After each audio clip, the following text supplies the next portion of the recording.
Hello everyone, नमस्कार. Welcome to Archana's easy recipes. आज आपण पाहणार आहोत भाजणीचे वडे, पण विदाऊट भाजणी. तर हाच आहे आपला इझी रेसिपीजचा शॉर्टकट.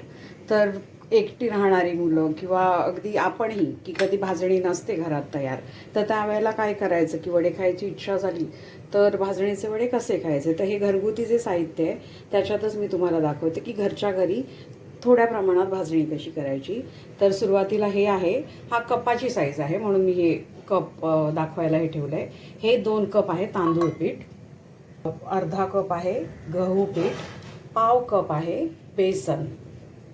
ठीक आहे, 2 कप तांदूळ पीठ, अर्धा कप गव्हाचं पीठ, पाव कप बेसन, पाव कप उडीद डाळ, कच्ची डाळ आहे, पाव कप उडीद डाळ. आणि आता हे बाकीचे इन्ग्रेडियंट्स सांगते.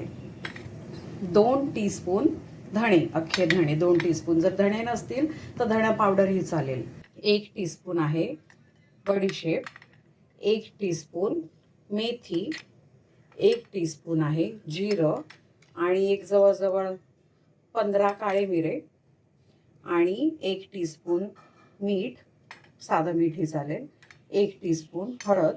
आणि हे सगळे जे प्लेटमध्ये जे दिसत आहे तुम्हाला, म्हणजे उडीद डाळ, धणे, बडीशेप, मेथी, जिरं आणि काळे मिरे, हे आपण इथे तवा गरम करायला ठेवला आहे. त्या तव्यावर भाजून घेऊन मिक्सरला वाटायचं आहे. आणि ही जी एक काकडी आहे, ही काकडी आणि हा कांदा, हे आपण काय करायचं, हे वाटण रेडी झालं की काकडी किसायची, कांदा किसायचा, आणि त्या पिठामध्ये मिक्स करून मग थोडं कोमट पाण्यामध्ये हे पीठ सगळं भिजवायचं. तर पुढची प्रोसेस करूया आपण स्टार्ट.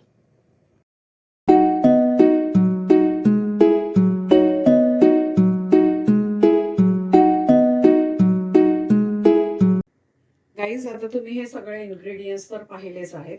तर आता आपला तवाही छान तापलेला आहे. आता आपण हे सगळे इन्ग्रेडियंट्स म्हणजे जे ड्राय मसाले भाजायचे आहेत ते भाजायला सुरुवात करू. तर सुरुवात करू आपण उडीद डाळीपासून, कारण उडीद डाळ भाजायला जास्त वेळ लागतो. तर आणि तेल वगैरे काही नाही, हा कोरडाच तवा आहे. कोरड्या तव्यावर सगळ्यात आधी टाकली आहे उडीद डाळ, कारण कसं आहे, प्रत्येक पदार्थ भाजायला की त्याचा एक वेगवेगळा असा वेळ लागतो. तर आधी आपण सर्वात आधी सुरुवात करूया उडीद डाळपासून. छान खरपूस भाजून घ्यायची उडीद डाळ. आणि पुन्हा एकदा सांगते की खाली हे नाही टाकलंय मी, तेल वगैरे काही नाही, कोरड्या लोखंडी तव्यावरच भाजलं जातंय. तर हे तेल वगैरे टाकायची गरजही नाही आहे. आणि हे कोरड्या तव्यावर भाजून आपण काय करणार आहोत, तर मिक्सर चटणीचं जे भांडं असतं छोटं, त्या चटणीच्या भांड्याला याची चांगली पावडर होते. हे बघा, आता भाजत आली ना की एक छान असा एक सुगंध सुटतो, दरवळ सुटतो. मग त्याच्यावरूनच आपल्याला कळतं की छान भाजत आलं. आता बघा गाईस, की उडीद डाळ भाजल्यावर जे बाकीचे इन्ग्रेडियंट्स आहेत ना, ते ऑलमोस्ट म्हणजे त्या सगळ्यांना भाजायला सेम टायमिंग लागतो. तर मग आपण ते 1 बाय 1 टाकायचे. आणि आता गॅस अगदी स्लो ठेवायचा. आधी टाकले धणे, 2 टीस्पून धणे, 1 टीस्पून बडीशेप, 1 टीस्पून जिरं, हे मी तुम्हाला यादी देईन, 1 टीस्पून मेथी, आणि 15 काळे मिरे. आता गॅस फास्ट ठेवायची गरज नाही, की हे तवा आपला ऑलरेडी तापलेलाच आहे. तर या तव्याचीच हीट खूप होते. तर ते थोडं अगदी 5 मिनटं देखील नाही, अगदी 2 मिनटात हे कुरकुरीत. नाही तर काय होतं, करपलेल्याला चव नाही लागत, मग कडवटपणा येतो. ते बघा, मी गॅस बंद केला, गॅस बंद केलाय आणि बंद तवा म्हणजे बंद गॅसच्या तव्यावरच हे ठेवलंय. तर हे तोपर्यंत छान ना खरपूस होऊ दे. आणि आपण हे सगळं म्हणजे उडीद डाळ मी ताटात काढली आहे, उडीद डाळ आणि हे सगळं बाकीचे मसाले हे आता मिक्सरच्या छोट्या भांड्यात आपण वाटून घेऊया. आता हे उडीद डाळ थंड झालेली मिक्सरच्या भांड्यात काढली आहे. आणि हे बाकीचं पण आपलं जे भाजकं सामान होतं, धणे, जिरे, काळे मिरे, ते सुद्धा ह्या भांड्यात काढून आपण आता हे मिक्सरला लावून छान पावडर करूया. आणि एकीकडे थोडं कोमट पाणी, अगदी उकळतं पाणी नाही, कोमट पाण्यामध्ये आपण हे पीठ रेडी करूया. तर आता आपण सुरुवातीला हे वाटून घेऊ आणि मग कांदा आणि काकडी पण किसून घेऊ किंवा मिक्सरला लावलं तरीही चालेल. हे परफेक्ट झाली आहे पावडर, म्हणजे अगदी बारीक झाली आहे आणि ह्याचा ना एक वेगळा फ्लेवर दरवळतोय. तर हे बघा, असं तुम्हाला दाखवते, खूप अशी थिन रव्यासारखी झाली आहे. तर आता आपण पुढची प्रोसेस बघू. गाईज आता परत एकदा आपण भेटतोय की आता आपण काय केलंय, ते सगळे ड्राय मसाले आपल्या मिक्सरला ग्राइंड केले. चटणीच्या भांड्यात, छोट्या भांड्यात, मोठ्यात नाही, मोठ्यात वेळ लागेल. छोट्या भांड्यामध्ये छान रव्या इतपत बारीक केलेत ते. आणि आता उरलं काय त्यातलं, पहिल्या सामग्रीतलं 1 टीस्पून हळद आणि 1 टीस्पून मीठ. तर हे सगळं, आणि ही आता ही पिठं 1 बाय 1, आणि मी 1 ते 1.5 कप आपण हे करायचं पाणी, कोमट पाणी, अगदी गरम नाही बघा, बुडे इतपत कोमट पाणी. आणि आपला 1 काकडी आणि 1 कांदा हे किसून घेतलंय मी. पण तुम्हाला किसायचा कंटाळा येत असेल, किसणी घासायला लागणार असेल आणि शॉर्टकट मारायचं असेल, तर जेव्हा हे आपलं होतं ना वाटून, तेव्हा हे काढून घ्यायचं ताटात आणि ह्याच भांड्यामध्ये काकडी आणि कांद्याचे तुकडे करून फिरवून घ्यायचे. छान मस्तपैकी पेस्ट होते. तर आता आपण काय करू की 1 बाय 1 ना हे सगळे मसाले यात टाकू. ठीक आहे, परातीमध्ये. तर हे गेलं आपलं तयार सगळं मिश्रण. ठीक आहे, ही गेली आपली हळद. प्रमाण व्यवस्थित असेल ना तर आपण पण बिंदास करू शकतो. मग हे गेलं आपलं मीठ, आणि हे पाव कप बेसन जर नसेल, इन केस नसेल, तर मग ना चण्याची डाळ भिजवून वाटली तरीही चालेल. पण बेसन असेल तर इझी पडतं आणि असतं सगळ्यांकडे. हे अर्धा कप आपलं गव्हाचं पीठ, तर हे तर असतंच सगळ्यांकडे.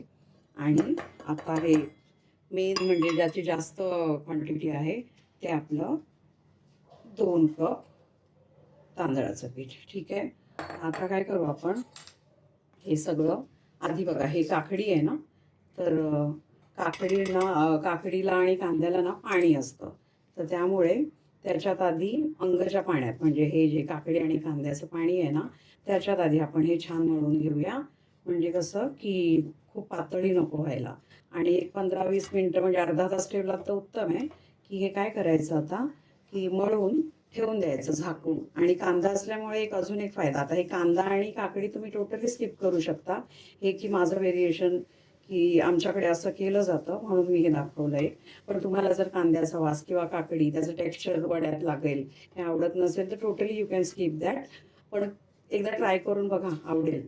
तर आता हे बघा की जे आमचं पाणी आहे त्याच्यातच आपलं एवढं घट्टपण आला. जर तुम्ही काकडी आणि कांदा नाही वापरला तर मग काय होणार की पाणी जास्त लागेल. पण काकडी कांद्याला अंगाचं म्हणजे त्याचंच पाणी सुटतं, त्यामुळे हे आपलं साधं पाणी आपल्याला कमी लागेल. पाणी अगदी जास्त नाही ओतायचं आधी. आणि हा, मी काय म्हणत होती, कांद्यामुळे होतं काय माहिती आहे का, की हे पीठ थोडंसं आंबलं, म्हणजे असं ठेवतात की पीठ येणं म्हणतात त्याला, की थोडा वेळ ते निखाऱ्यामध्ये वगैरे किंवा गरमीला ठेवायचं असतं. मग ते थोडं फर्मेंट होतं हे पीठ. तर कांदा ते काम करतो की कांद्यामुळे आहे ना, कांदा उग्र आहे थोडा, तर त्यामुळे पीठ येतं पटकन. तर थंडीत वगैरे तर हमखास कांदा टाकलाच जातो. पण इट्स ऑल ऑप्शनल, की तुम्हाला जर नसेल आवडत तर अगेन की यू कॅन स्किप दॅट, की नाही नका टाकू. पण टाकून बघा, छान लागतं. नाही आवडलं तर नेक्स्ट टाईम नका टाकू, पण एकदा टाकून खाऊन बघा, की ॲटलिस्ट यू कॅन ट्राय. नाही आवडलं तर इट्स ओके, मग ते न टाकता करा. आणि असं पण नाही ठेवायचं आहे, आणि अगदी सैल पण नाही, की ते मुरायला थोडं वॉटर इंटेक त्यातलं हवा.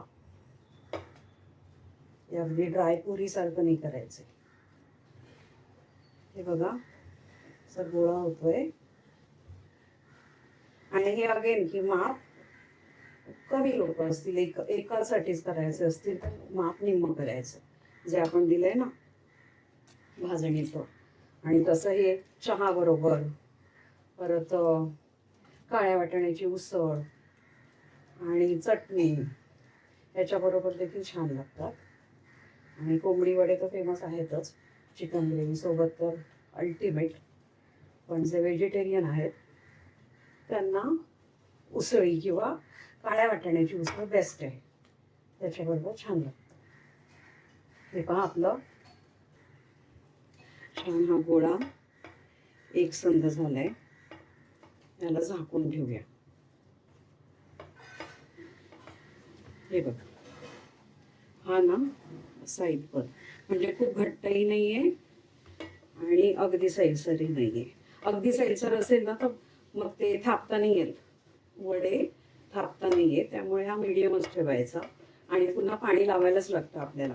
वडे जेव्हा आपण थापतो ना तेव्हा थोडा पाण्याचा बोट फिरवावं लागतं पोळपाटावर. तर ह्याला आपण झाकू. आता एक भांडं घ्यायचं, त्यात हे ठेवून ह्याच्यावर झाकण ठेवून द्यायचं आणि बाकीचा पसारा तोपर्यंत आवरू आपण आणि मग डायरेक्ट वडे तळायला घेऊ. आता बघा इतका वेळ झाला, एक 20 मिनिटं जाऊ दे, पीठ मुरू दे, तोपर्यंत बाकीचं आपण काम आजूबाजूचं आवरू. आता आपण 20 मिनिटं होऊन गेली आहेत. असं नाही की 20च मिनिटावर हे करायचं, पण कमीत कमी 20 मिनिटं वगैरे हवी. तर हे आपलं पीठ, वड्याचं पीठ. तर आता काय करायचं, आधी पाणी किंवा तेल घ्यायचं. इथे तेल तापायला ठेवलं आहे, की कढईमध्ये तेल तापायला ठेवलेलं आहे. तर आपण इथे आता एका वाटीमध्ये पाणी किंवा तेल घ्यायचं. ते एक प्लास्टिकची थैली, बटर पेपर किंवा रुमाल, मग आपण थालीपीठ करताना कसं रुमाल घेतो तसा रुमाल, असं घेऊन एक लिंबा एवढा गोळा करायचा या पिठाचा. आणि तो गोळा यावर पुन्हा आपल्या बोटांना पाणी लावून थापून थोडासा असा, थालीपीठ कसं आपण थापतो त्याच ह्याच्यामध्ये. काही जण ह्याला होल पण करतात, पण आपण इथे होल वगैरे नाही करत.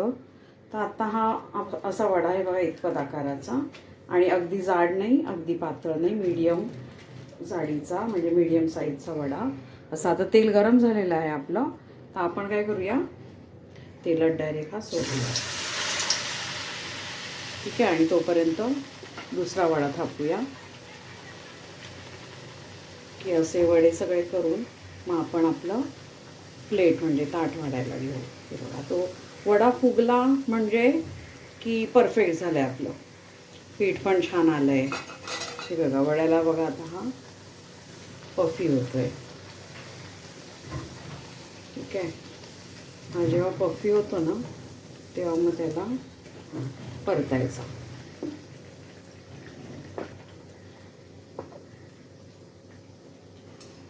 असे आपण आता, हे बघा हा पहिला वडा आपला झालेला आहे.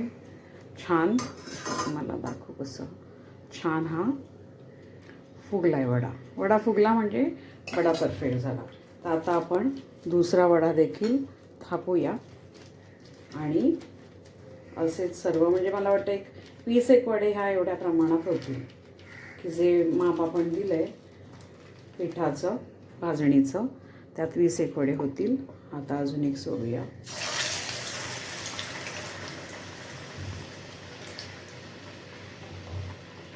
की वडा थापडं इतकं हे नाही आहे, पीठ व्यवस्थित असेल तर नवशिका पण छान थापू शकतो, पण वडा व्यवस्थित शेकला गेला पाहिजे, की तो छान दोन्ही बाजूनी सुंदर गोल्डन ब्राऊन शेकवला वडा तर तो लागतोही खमंग आणि चहाबरोबर वगैरेही खाल्ला जातो वडा. आणि ज्यांना माहिती आहे, जे मेन कोकणात वगैरे लहानपण ज्यांचं गेलं आहे त्यांना चहा आणि वडे खूप आवडतं. इथे आता उसळीबरोबर व्हेजिटेरियन लोकांना ऑप्शन आहे उसळ, नॉन व्हेजिटेरियन तर अल्टिमेट की कोंबडी वडेच. म्हणजे असे सर्व वडे करून घेऊया. आणि असंही नाही आहे का की सगळे करूनच ठेवायचे. आत्ता खाण्यापुरता, म्हणजे आत्ता जेवायला बसताय तुम्ही, आत्ता खाण्यापुरता आत्ता करायचे आणि उरलेलं हे जे आहे पीठ ते मग ठेवून द्यायचं आणि मग रात्रीच्या जेवणाला पुन्हा रात्री ताजे वडे. आणि हे थंडीच्या दिवसात वगैरे फ्रीजमध्ये ठेवायची गरज नाही आहे.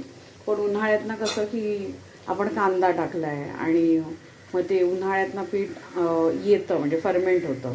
त्यामुळे जास्त फर्मेंट न होऊ द्यायचं असेल तर मग फ्रीजमध्ये. हे बघा गाईज, की हा असा म्हणजे मी जे म्हणते ना की फुगला म्हणजे छान झाला, ते असा फुगला की मग ते की म्हणजे वडा परफेक्ट आतून शेकला आहे पूर्ण, म्हणून तो पफी झाला आहे. तर तसे छान फुगलेले वडे असतील तर खायलाही मजा, आणि हे गरम गरम असतील तर अजून छान वाटतं खायला. नाही आहे हे पहा आपला, हा आपण आता बघून असा शेकतोय पहा. जेव्हा असं हे बबल म्हणजे असा पफ येतो ना तेव्हा परतायचं.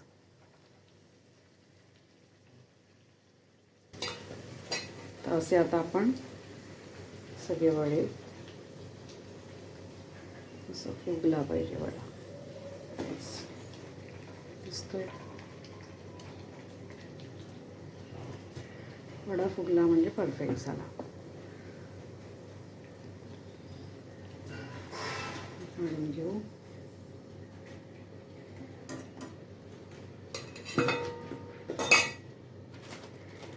अजून एक बटर पेपरवरही थापू शकता.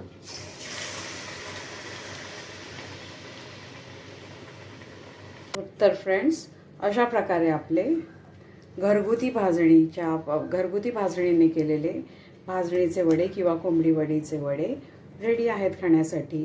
गरमागरम खायला या. Thanks for watching my video. Do subscribe and follow for more recipes. Thank you.